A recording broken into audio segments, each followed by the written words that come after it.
भारत माता की। मंच पर विराजमान संसद में मेरे साथी और उत्तर प्रदेश भारतीय जनता पार्टी के अध्यक्ष युवा नेता श्रीमान केशव प्रसाद जी मौर्य, हम सबके मार्गदर्शक भारतीय जनता पार्टी के वरिष्ठ नेता आदरणीय डॉक्टर मुरली मनोहर जोशी जी, केंद्र में मंत्री परिषद के मेरे साथी साध्वी निरंजन ज्योति जी,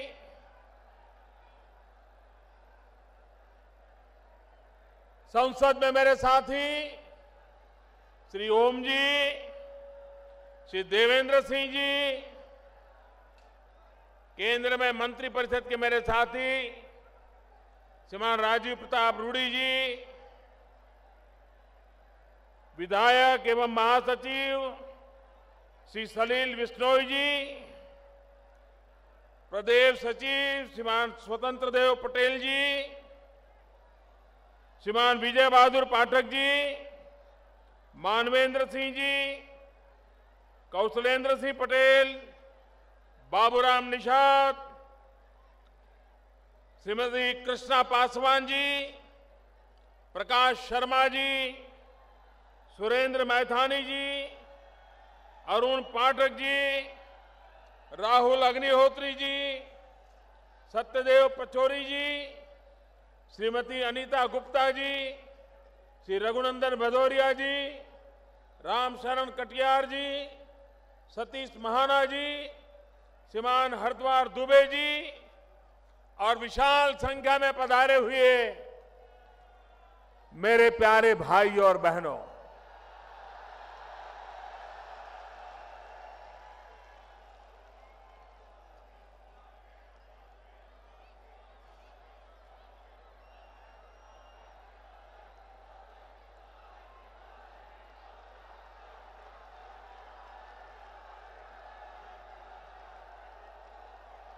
पिछले कुछ दिनों में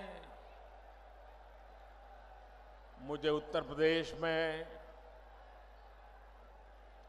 जहां जहां जाने का सौभाग्य मिला है, मैं देख रहा हूं उत्तर प्रदेश में परिवर्तन की लहर नहीं, परिवर्तन की आंधी चल पड़ी है, आंधी चल पड़ी। ऐसा लग रहा है कि आने वाले चुनाव में उत्तर प्रदेश का हर नागरिक परिवर्तन का संकल्प पूर्ण करने के लिए जी जान से जुट गया है। भाइयों बहनों, आपके बीच आने से पहले मुझे भारत सरकार के कार्यक्रम में शरीक होना था। यहीं पर पास में ही उस कार्यक्रम का समारोह था। अनेक प्रकार की नई योजनाएं खास करके उत्तर प्रदेश के नौजवानों के लिए, देश के नौजवान जिसके पास ऊर्जा है, ऐसे ऊर्जावान नौजवानों के हाथ में अगर हुनर आ जाए तो मेरा देश का ऊर्जावान नौजवान पूरे भारत को नई ऊर्जा दे सकता है, नई गति दे सकता है, विकास की नई उड़ान दे सकता है। और इसलिए आज यहां पर स्किल डेवलपमेंट के अनेक योजनाओं का आरंभ किया है। पूरे देश में भी अनेक कार्यक्रमों को आज लॉन्च किया गया है।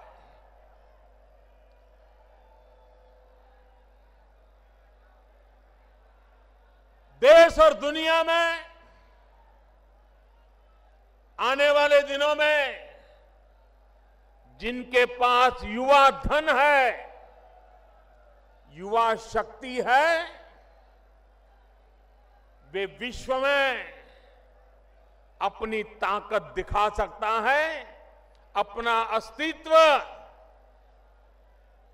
दुनिया के लिए उपकारक सिद्ध कर सकता है। भारत आज सौभाग्यशाली है कि भारत के पास 35 से कम आयु की संख्या 65% से ज्यादा है। जो देश नौजवान हो, जिस देश के पास ऊर्जावान युवा हो, वह देश दुनिया के सामने अपनी ताकत का परिचय करवा सकता है।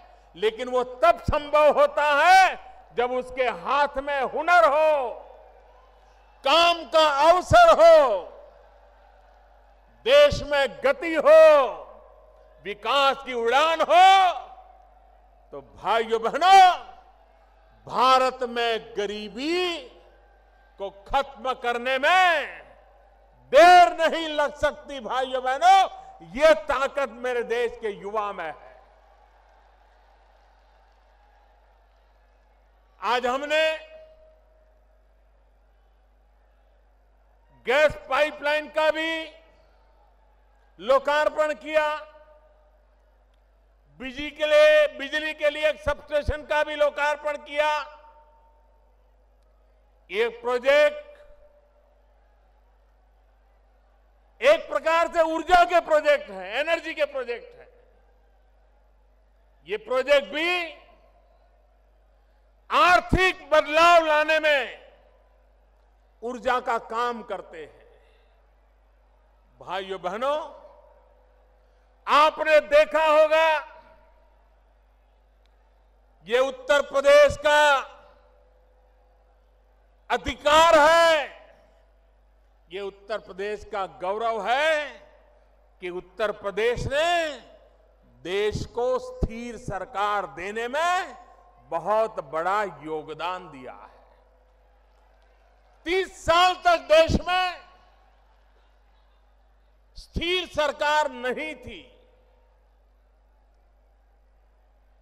समझौते से गाड़ी चल रही थी,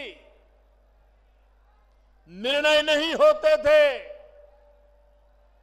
पूरी देर एक को संभालो तो दूसरा नाराज, दूसरे को संभालो तो तीसरा नाराज। वो अपनों को संभालने में लगे, देश को संभालने के लिए उनके पास समय नहीं था, देश को संभालने के लिए उनकी प्रायोरिटी नहीं। भाइयों बहनों, आज दिल्ली में आपने ऐसी सरकार बनाई है जो सरकार गरीबों को समर्पित है। पहले दिन से हमने जो जो योजना लाए हैं, वो सारी योजनाएं इस देश के गांव, गरीब, किसान, दलित, पीड़ित, शोषित, वंचित, माताएं, बहनें, युवा, उन्हीं के जीवन में बदलाव लाने के लिए हमारी सभी योजनाएं केंद्रित है। मैं हैरान हूं,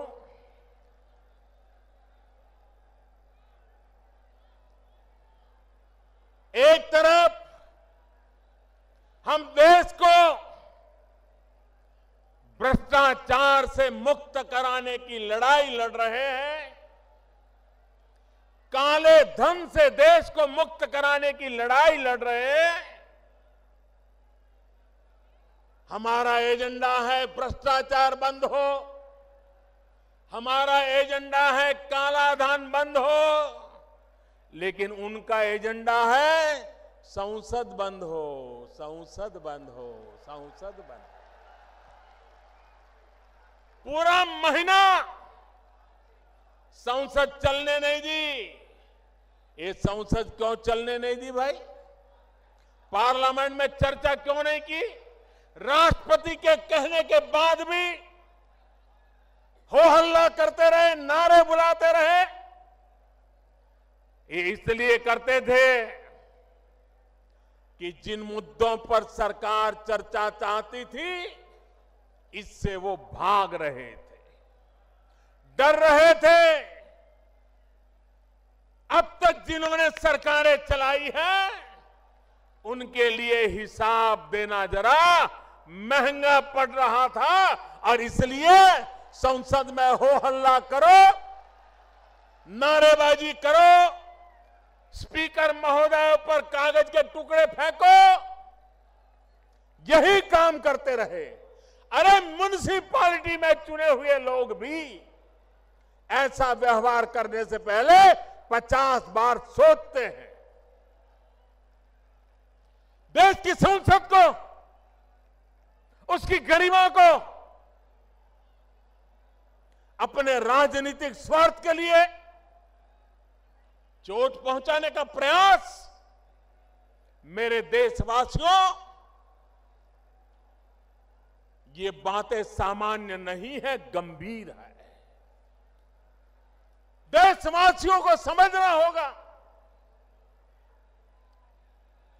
संसद पहले भी रुकती थी, संसद में पहले भी रुकावटें आती थी, लेकिन तब रुकावटें आती थी क्योंकि विरोधी दल मिलकर के बेईमानों के खिलाफ लड़ाई लड़ना चाहते थे, घोटालों को उजागर करना चाहते थे, घोटालेबाजों को सजा मिले इसकी मांग कर रहे थे और इसलिए कभी कभी संसद में व्यवधान आते थे। पहली बार देश में ऐसा हुआ कि बेईमानों की मदद करने के लिए कुछ लोग संसद में नारे बोल रहे थे। सरकार बेईमानों को ठिकाने लगाने में लगी थी, विरोधी दल बेईमानों को बचाने के लिए एकजुट हो रहे थे। देश आज दो हिस्सों में बटा हुआ है। एक तरफ मुट्ठी भर वो नेता है जो काले धन को, भ्रष्टाचार को, बेईमानी को बचाने में लगे हुए हैं और दूसरी तरफ पूरा हिंदुस्तान है जो ईमानदारी के रास्ते पर चलने के लिए कुछ भी सहने को तैयार है।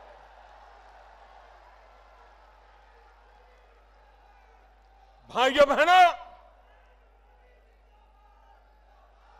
ये भ्रष्टाचार, ये काला धन, काला मन, काला कारोबार, यही है जिसने मध्यम वर्ग का शोषण किया है और गरीबों के हक को छीना है। भाइयों बहनों, आज दिल्ली में ऐसी सरकार बैठी है जो गरीबों को हक दिलाना चाहती है, जो मध्यम वर्ग को शोषण से मुक्त कराना चाहती है, जो देश में ईमानदारी के रास्ते पर आगे बढ़ना चाहती है और देशवासी जिस ईमानदारी के लिए पहचाने जाते हैं उसको लेकर के एक नई ताकत खड़ी करना चाहती है। लेकिन भाइयों बहनों, जिनको आदत बेईमानी की पड़ी है, जिनको आदत गलत काम करने की पड़ी है, उनसे अब देश ज्यादा अपेक्षा नहीं कर सकता है। और इसलिए मेरे प्यारे देशवासियों, मेरे प्यारे भाइयों बहनों, ये परिवर्तन की आग, ये परिवर्तन की ललक, पूरे उत्तर प्रदेश में परिवर्तन की आंधी क्यों आई है? यहां के लोग गुंडागर्दी से तंग आ चुके हैं, तंग आ चुके हैं।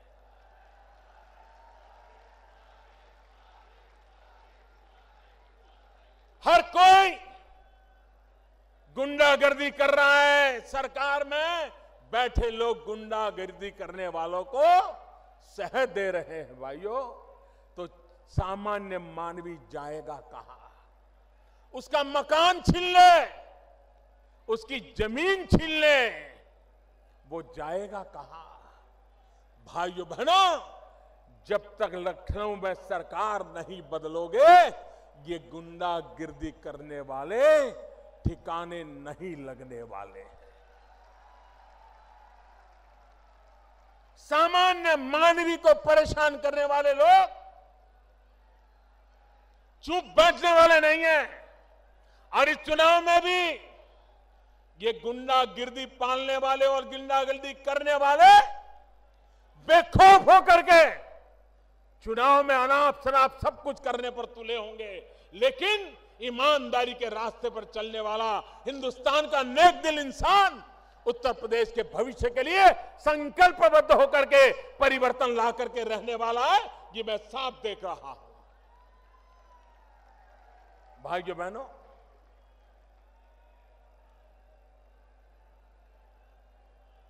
मैं आज हमारे देश के चुनाव आयोग का भी अभिनंदन करता हूं। उन्होंने देश के राजनीतिक दलों को भी काले धन से मुक्ति के लिए आह्वान किया है। भारतीय जनता पार्टी इसका स्वागत करती है। भाइयों बहनों, संसद के सत्र के पहले ऑल पार्टी मीटिंग में सभी राजनीतिक दलों के सभी वरिष्ठ नेताओं के बीच में मैंने उनके सामने आग्रह से कहा था कि देश ईमानदारी चाहता है, देश ईमानदारी के रास्ते पर आगे बढ़ना चाहता है। राजनीतिक दल, राजनेता, उनके प्रति जनता के दिल में अविश्वास भरा पड़ा है। लोकतंत्र में हम राजनेताओं की, राजनीतिक दलों की जिम्मेवारी है कि हम जनता को ईमानदारी का विश्वास दिलाएं। और मैंने कहा था कि इस बार संसद में हम खुल करके चर्चा करें, दो विषयों पर खुल करके चर्चा करें कि पॉलिटिकल पार्टियां, राजनीतिक दल, उनको चंदा कैसे मिलना चाहिए, ये चंदे का हिसाब किताब कैसे होना चाहिए, देश की जनता के सामने ये चंदे के संबंध में राजनीतिक दलों पे जो उंगलियां उठी रही है, क्या देश की जनता की इच्छा आकांक्षा के अनुकूल हम मिलकर के कोई रास्ता खोज सकते हैं कि नहीं खोज सकते? ये बात मैंने ऑल पार्टी मीटिंग में कही थी और मैंने आग्रह किया था कि सदन में इसकी चर्चा होनी चाहिए। मैंने दूसरी बात कही थी, जो हमारे देश के आदरणीय राष्ट्रपति जी ने भी अभी उसका उल्लेख किया। आदरणीय प्रणब मुखर्जी जी ने कहा कि हमारे देश में लोकसभा और विधानसभाओं के चुनाव अलग अलग होते हैं, उसके कारण देश पर बहुत बड़ा बोझ पड़ता है। काले धन के कारोबार को अवसर मिल जाता है। क्यों न देश में लोकसभा और विधानसभाओं के चुनाव साथ साथ कराने का वातावरण क्यों न बनाया जाए, व्यवस्था क्यों न खड़ी की जाए। आए दिन चुनावों के कारण गांव गांव में तनाव पैदा हो जाता है, सारी विकास की यात्रा रुक जाती है। अगर 5 साल में एक बार चुनाव हो, 5 साल सब सरकारें जो भी चुनकर आए वो काम करे। मैंने सभी पार्टियों को कहा था उस पर भी चर्चा होनी चाहिए, लेकिन सदन चलने नहीं दिया गया, क्योंकि ये दोनों बातें ऐसी थी कि जिससे ये चर्चा में भाग लेना नहीं चाहते थे। भाइयों बहनों, मैं इलेक्शन कमीशन से फिर से आग्रह करता हूं, किस बात को आगे बढ़ाए, देश के राजनीतिक दलों पर दबाव पैदा करें, सबसे मिलकर के चर्चा करके करें और हमारी सरकार जो फैसला होगा, जो जनता के हित में होगा, ईमानदारी के पक्ष में होगा, उसको तुरंत लागू करने के लिए प्रतिबद्ध है, ये मैं विश्वास दिलाना चाहता हूं। भाइयों बहनों, भ्रष्टाचार और काले धन के खिलाफ लड़ाई हर प्रकार से हमें जीतनी है। भ्रष्टाचार और काले धन से देश को मुक्त कराना है। हमारे देश की बर्बादी के मूल में यही बीमारी है जिसने गरीब को गरीब रहने के लिए मजबूर किया है। और इसलिए भाइयों बहनों, आवश्यक है कि हम इस लड़ाई में एक सिपाही बनकर के देश के उज्जवल भविष्य के लिए काम करें। भाइयों बहनों,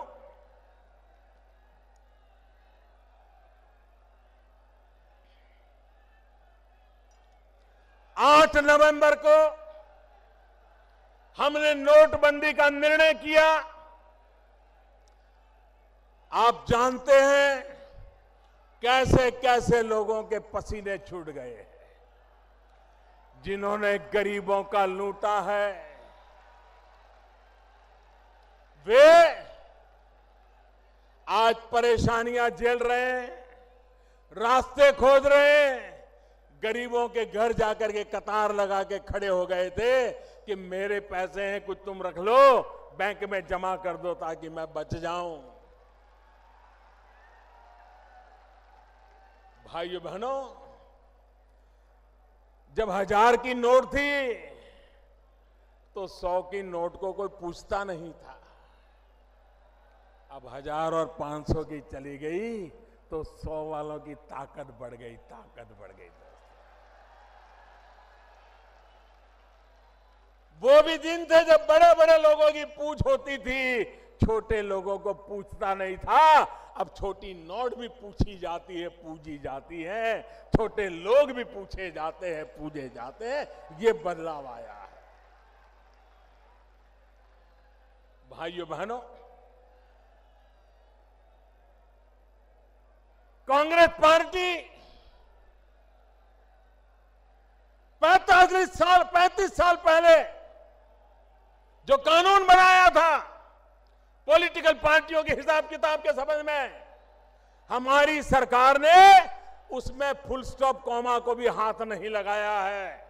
और कल मैंने देखा कांग्रेस के नेता हमें बदनाम करने के लिए उछल पड़े थे। मैं जरा कांग्रेस वालों को याद कराना चाहता हूं, कांग्रेस पार्टी के लोग सीना तान करके मीडिया के सामने बोलते थे, बेशर्मी के साथ बोलते थे।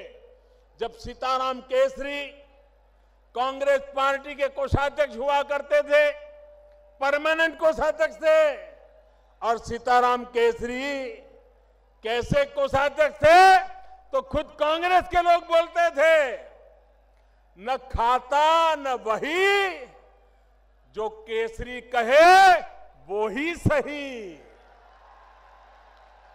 न खाता न वही, केसरी कहे वो ही सही। ये तो उनके हिसाब किताब के तरीके थे। देश की जनता को कभी हिसाब न देना, भ्रष्टाचार पनपे तो पनप देना, खुद के फायदे में जो हो वो करते रहना। इसी का परिणाम है कि देश तबाह हो गया है। भाइयों बहनों, हम विकास की नई ऊंचाइयों पर देश को ले जाना चाहते हैं। आप मुझे बताइए,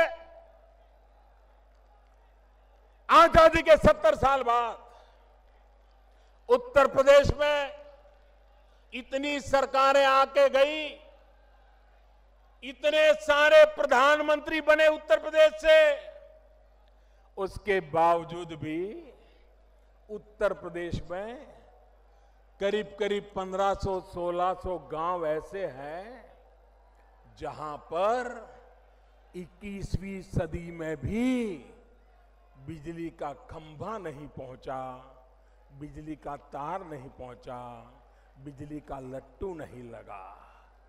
क्यों भाई? मेरे उत्तर प्रदेश के उन 1500-1600 गांवों का क्या दोष है कि उनको 18वीं शताब्दी में जीने के लिए मजबूर किया गया? क्या कारण है?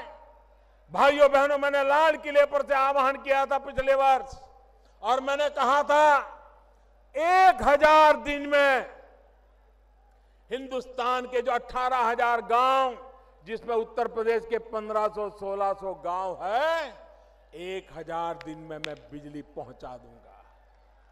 भाइयों बहनों, आज बड़े संतोष के साथ मेरे उत्तर प्रदेश के भाइयों बहनों को मैं कहना चाहता हूं, जो 1500-1600 गांव थे, उसमें अब 70-72 गांव बाकी रहे हैं। बाकी गांवों में बिजली पहुंच गई, लोगों ने बिजली घरों में लेना शुरू कर दिया। भाइयों बहनों, जो 70-72 गांव बाकी रहे हैं, उसमें भी 50 गांव ऐसे हैं जहां कोई लोग ही नहीं रहते, सिर्फ कागज पर गांव का नाम बचा है। एक प्रकार से सिर्फ 20-22 गांव बाकी है जिसका काम तेजी से चल रहा है। अगर यहां की सरकार रुकावट न डाले तो वो काम भी बहुत तेज गति से पूरा कर देंगे। ये मैं हिसाब आपको दे रहा हूं। भाइयों बहनों, एक समय था गैस का कनेक्शन लेना हो, गैस सिलेंडर लेना हो, तो कितने पापड़ बेलने पड़ते थे। ये माताएं बहनों ने तो कभी सोचा भी नहीं था, गरीब माँ बाप बहनों ने, कि कभी उनके घर में भी गैस का चूल्हा होगा, गैस का सिलेंडर होगा, और फटाक से खाना पका करके, खाना बच्चों को खिला करके रोजी रोटी कमाने के लिए जा पाएंगे। कभी सोचा तक नहीं। हमने बीड़ा उठाया है। 3 साल के भीतर भीतर हिंदुस्तान के गरीब परिवारों में गैस का कनेक्शन देना, गैस का सिलेंडर पहुंचाना, और लकड़ी के चूल्हे से शहद बर्बाद हो रही मां बहनों को बचाने का हमने बीड़ा उठाया है। और आज अकेले उत्तर प्रदेश में लाखों परिवारों में कोई भ्रष्टाचार की शिकायत नहीं है, कोई भाई भतीजेवाद की शिकायत नहीं है, कोई जातिवाद की शिकायत नहीं है। जिसका भी नाम गरीबी की रेखा के नीचे रिकॉर्ड पर लिखा है, 35 लाख से ज्यादा लोगों के घरों में गैस का कनेक्शन पहुंच गया, गैस का चूल्हा जलने लग गया, बच्चों को अच्छा खाना मिलना शुरू हो गया। भाइयों बहनों, अगर काम करना चाहे तो काम कैसे हो सकता है, इसका ये उदाहरण आप दे सकते हैं। भाइयों बहनों, ये उत्तर प्रदेश, कोई साल ऐसा नहीं जाता है जबकि गन्ना किसान परेशान न होता हो। मिले समय पर चालू न होना, गन्ना किसानों को पैसा नहीं मिलना, मिले देर से चालू करने के कारण गन्ने का वेट कम होता है, मिलों वालों को मुनाफा होता है।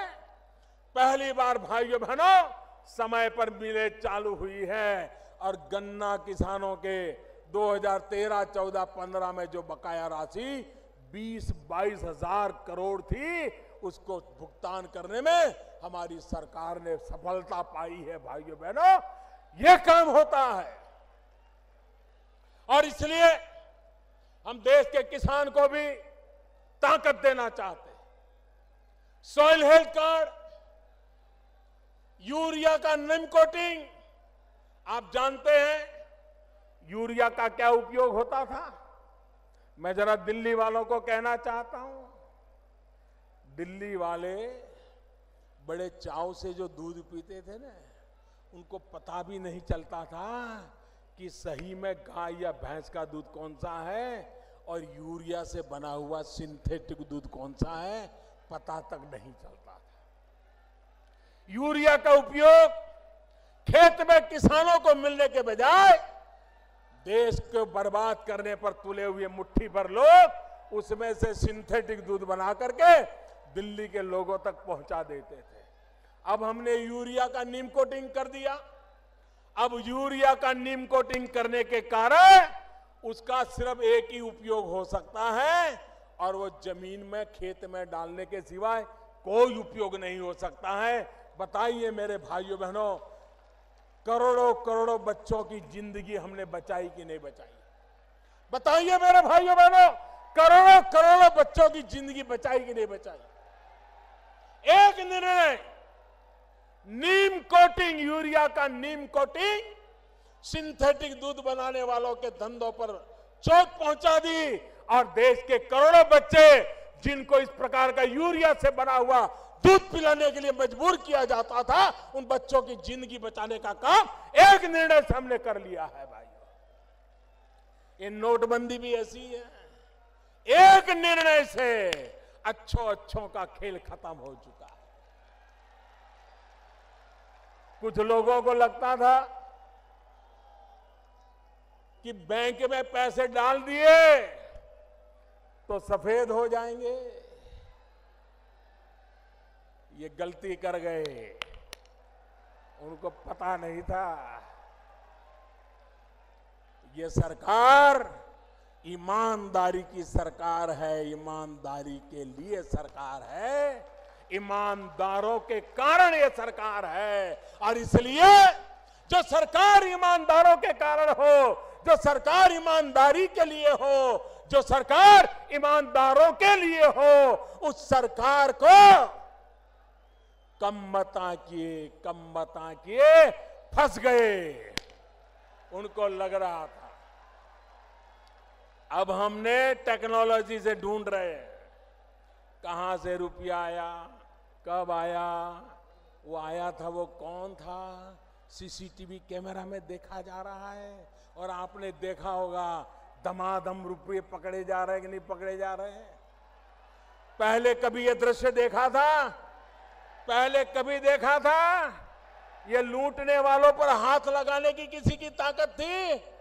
भाइयों बहनों, आज हिंदुस्तान के हर कोने में जिन्होंने देश के गरीबों के साथ खिलवाड़ किया है, उनका हिसाब मैं चुकता कर रहा हूं भाइयों। मैं जानता हूं इनकी ताकत कितनी है। जो लोग इतनी ताकत रखते हैं, बैंक के अफसरों को भी खरीद सकते हैं। भाइयों बहनों, वो कुछ भी कर सकते हैं, लेकिन मेरे देशवासियों, ये लड़ाई देश के ईमानदारों की लड़ाई है, देश के गरीबों की लड़ाई है। और ये सरकार ये लड़ाई जीत करके रहने वाली है, क्योंकि देश ईमानदारी की लड़ाई जीतना चाहता है। मेरे भाइयों बहनों, ये बात मैं भली भांति जानता हूं। इतना बड़ा देश, इतनी बड़ी जनसंख्या, इतना बड़ा कारोबार नोटों का और इतना बड़ा निर्णय, लोगों को क्या कुछ सहना पड़ा है, इसका मुझे पूरा अंदाज है। मेरे देशवासियों ने ये जो कुछ भी सहा है, देश के उज्जवल भविष्य के लिए सहा है। मेरे देशवासियों ने 8 नवंबर से आज तक भांति भांति के कष्ट झेले हैं, लेकिन मेरे देशवासियों, आपने जो कष्ट झेला है वो अपने स्वार्थ के लिए नहीं झेला है, देश के स्वार्थ के लिए झेला है, देश की भलाई के लिए झेला है। और इसलिए भाइयों बहनों, आपको कभी निराश होने का अवसर नहीं आएगा, क्योंकि इसके साथ ईमानदारी है, पवित्रता है, प्रामाणिकता है। भाइयों बहनों, मैंने पहले दिन से कहा है कि 50 दिन तक एक कठिनाई, भांति भांति की कठिनाइयां आती रहेगी। कभी कम दिखती होगी, कभी बढ़ती दिखती होगी। 50 दिन तक ये होने वाला है, ये मैंने पहले दिन कहा था। और 50 दिन के बाद ये कठिनाइयां बढ़ना बंद कर देगी, बढ़ नहीं पाएगी। कठिनाइयां कम होने की शुरुआत हो जाएगी। ये मैंने पहले दिन कहा था, आज दोबारा कह रहा हूं। भाइयों बहनों, जो लोग एटीएम के ऊपर कतार लगा के खड़े रहते हैं, जो लोग बैंक में पैसे लेने जाते हैं, मैं जरा हमारे विरोधियों से कुछ सवाल पूछना चाहता हूं। एक तरफ वो कहते हैं कि लोगों का बैंक में खाता ही नहीं है, खाता ही नहीं है। दूसरी तरफ कहते हैं कि लोग बैंक में पैसे लेने, गरीब आदमी जाता है, उसको पैसा नहीं मिलता है। भाई एक चीज तो सच बताओ, एक तरफ कहते हो गरीब का खाता नहीं, दूसरी तरफ कहते हो गरीब पैसे लेने जाता है, मिलता नहीं। जनता को गुमराह करने के लिए झूठ क्यों बोलते हो? ये लोग, जब मैं कहता हूं digital, online, less cash, need based cash, भाइयों बहनों, एक जमाना था बड़ा चांदी का रुपया होता था तभी बाजार में चलता था। बदलते बदलते बदलते कागज की नोट तक रुपया आ गया। भाइयों बहनों, अब तो वक्त वो आया है कि हाथ लगाए बिना भी मोबाइल फोन से रुपयों का कारोबार किया जा सकता है। आपकी मोबाइल फोन ही आपकी बैंक बन जाती है। चाय पी करके मोबाइल फोन से पैसे दिए जा सकते हैं, चाय पीने वाले से मोबाइल से पैसा लिया जा सकता है, नोटों के बिना किया जा सकता है। जब मैं ये बताता हूं तो ये लोग क्या कहते हैं, कर इस देश में कहां लोगों के पास मोबाइल फोन है, इस देश में कहां ये है। यही लोग हर चुनाव में ये भाषण देते थे कि राजीव गांधी प्रधानमंत्री थे, वो हिंदुस्तान में कंप्यूटर युग लाए। राजीव गांधी प्रधानमंत्री थे, इस देश में मोबाइल फोन लाए। राजीव गांधी प्रधानमंत्री थे, इस देश के गरीबों के हाथ में उन्होंने मोबाइल फोन दे करके एम्पावरमेंट किया। यही भाषण ये लोग करते थे। लेकिन अब जब मैं कह रहा हूं कि मोबाइल फोन को बैंक बना दो, तो कहते हैं मोबाइल फोन है ही कहां, गरीब के पास मोबाइल है कहां। इतना झूठ बोलते हो आप लोग। यही लोग ढोल पीटते थे कि राजीव गांधी ने मोबाइल फोन दिया। अब मैं कहता हूं मोबाइल फोन का बैंक मिलेगा, तो कहते हैं मोबाइल फोन है ही नहीं। आप इनको पहचानो कितना झूठ बोलते हैं। ये लोग गुमराह कैसे करते हैं, लोगों को भड़काने का काम कैसे करते हैं। भाइयों बहनों, ये सरल कारोबार है और भारत सरकार ने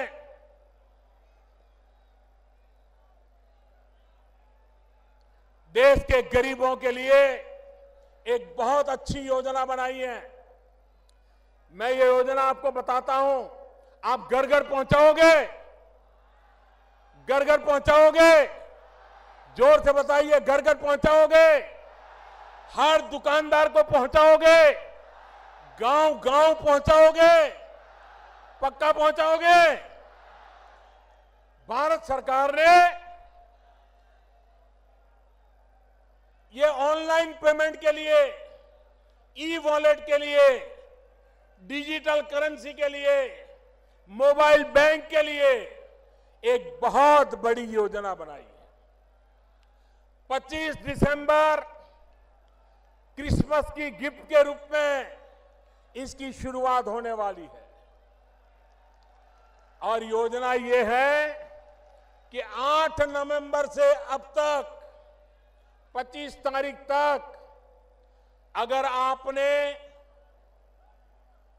अपने डेबिट कार्ड से, क्रेडिट कार्ड से कोई खरीदी की होगी, आपने मोबाइल फोन के वॉलेट से कोई खरीदी की होगी, तो उसका एक विशिष्ट नंबर जनरेट होता है। इन सारे नंबरों का 25 तारीख को ड्रॉ निकलेगा, इनाम का ड्रॉ निकलेगा और 15,000, कम नहीं, 15,000 लोग जिनका नंबर लगेगा उनके खाते में सरकार की तरफ से 1,000 रुपया जमा हो जाएगा।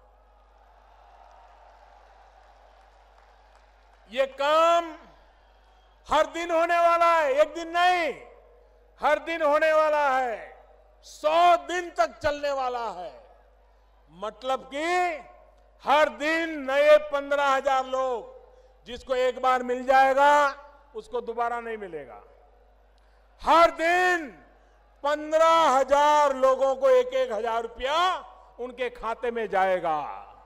100 दिन में 15 लाख परिवारों में 1,000 रुपया पहुंच जाएगा। दूसरा, 7 दिन के बाद 30 दिसंबर को एक बड़ा ड्रॉ होगा, जिसमें लाखों रुपया के इनाम दिए जाएंगे। और 3 महीने के बाद 14 अप्रैल डॉक्टर बाबा साहब आंबेडकर की जन्म जयंती पर एक बम्पर ड्रॉ होगा और 8 नवंबर से लेकर के 14 अप्रैल तक जिसने भी इस प्रकार से कारोबार में खरीद बिक्री की होगी उनको करोड़ों करोड़ों रुपयों का इनाम दिया जाएगा। भाई,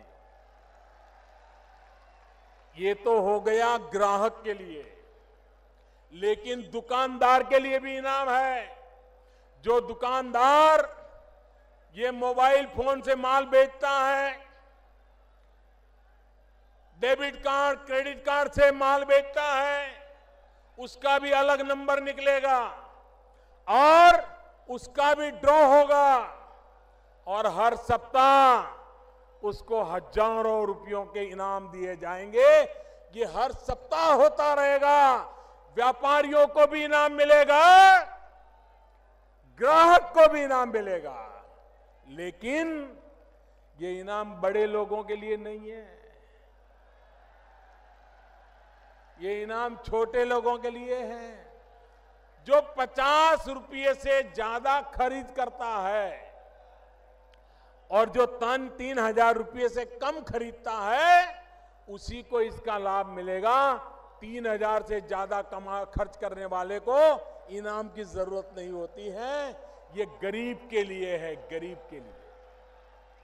उसी प्रकार से दुकानदार जिसका साल भर का कारोबार 2 करोड़ रुपए से कम है, उस दुकानदार को ही इनाम मिलेगा। बड़े बड़े अरबों खरबों रुपयों के दुकानदारों को इसका लाभ नहीं मिलेगा। छोटे छोटे लोग, धोबी होगा, मोची होगा, दर्जी होगा, दूध बेचने वाला होगा, चाय बेचने वाला होगा, कपड़े बेचने वाला होगा, किराने बेचने वाला होगा, बिस्किट बेचने वाला होगा, छोटे छोटे लोग, ऐसे छोटे छोटे दुकानदारों को ये इनाम मिलने वाला है। और इसलिए मेरे भाइयों बहनों, आप लोग ये कोशिश करेगा आपके गांव में भी इनाम आए, आपके गांव के लोग भी मोबाइल फोन से खर्च करने की आदत डालें, व्यापारी भी मोबाइल फोन से लेन देन करना शुरू करे। आप देखिए, भ्रष्टाचार और कालेबाजारी करने वालों के दिन समाप्त हो जाएंगे। भाइयों बहनों, फिर से कभी देश में काले धन की नौबत नहीं आएगी, फिर से इस देश में भ्रष्टाचार के खेल नहीं हो पाएंगे। ये काम हम सबको मिलकर के करना है। भाइयों बहनों, मैं आज इस कानपुर की धरती से देशवासियों को हृदय से अभिनंदन करना चाहता हूं। ये लड़ाई जीत हम इसलिए रहे हैं क्योंकि देश के करोड़ों करोड़ लोगों ने आशीर्वाद दिए हैं। ईमानदारी की लड़ाई आगे इसलिए बढ़ रही है कि करोड़ों करोड़ों गरीब देशवासियों ने, मध्यम वर्गीय लोगों ने, ईमानदार लोगों ने देश के लिए कष्ट झेला है। घंटों तक कतार में खड़े रहे, लोगों ने आकर के उनको उकसाने की कोशिश की, राजनेताओं ने भड़काने की कोशिश की, भांति भांति की बातें चलाई गई, लेकिन कश्मीर से कन्याकुमारी, अटक से कटक पूरा हिंदुस्तान ईमानदारी के साथ खड़ा रहा। इससे बड़ा किसी देश का सौभाग्य नहीं हो सकता। भाइयों बहनों, मैं मीडिया के मित्रों से भी आग्रह करता हूं, मैं पत्रकारिता जगत से भी आग्रह करता हूं, मैं इंटेलेक्चुअल वर्ल्ड से भी आग्रह करता हूं, लिखने पढ़ने की ताकत वालों से भी आग्रह करता हूं। आप दुनिया को बताओ, ये 125 करोड़ का देश, कई लोग ऐसे हैं जिनको स्कूल कॉलेज जाने का सौभाग्य नहीं मिला है, अशिक्षा है, गरीबी है, उसके बावजूद भी 125 करोड़ का देश ईमानदारी की लड़ाई के लिए कष्ट झेलने के लिए तैयार हुआ है। ये दुनिया के लिए बहुत बड़ी खबर है, बहुत बड़ा अजूबा है। दुनिया में कहीं ये संभव नहीं हो सकता जो मेरे देशवासियों ने करके दिखाया है। उनके जितने गीत गाए उतना कम है, उनके जितने गुणगान करे उतना कम है। दुनिया को भारत की ताकत का परिचय कराए उतना कम है। और इसलिए मैं बुद्धिजीवियों से कहना चाहता हूं कि भारत के गरीब ने, भारत के अनपढ़ व्यक्ति ने, भारत के ईमानदार व्यक्ति ने जो ताकत दिखाई है, उससे जरा दुनिया को परिचय करवाइए। ये मेरे देश की ताकत है, इसी ताकत से देश आगे बढ़ने वाला है। भाइयों बहनों, जब अच्छा करते हैं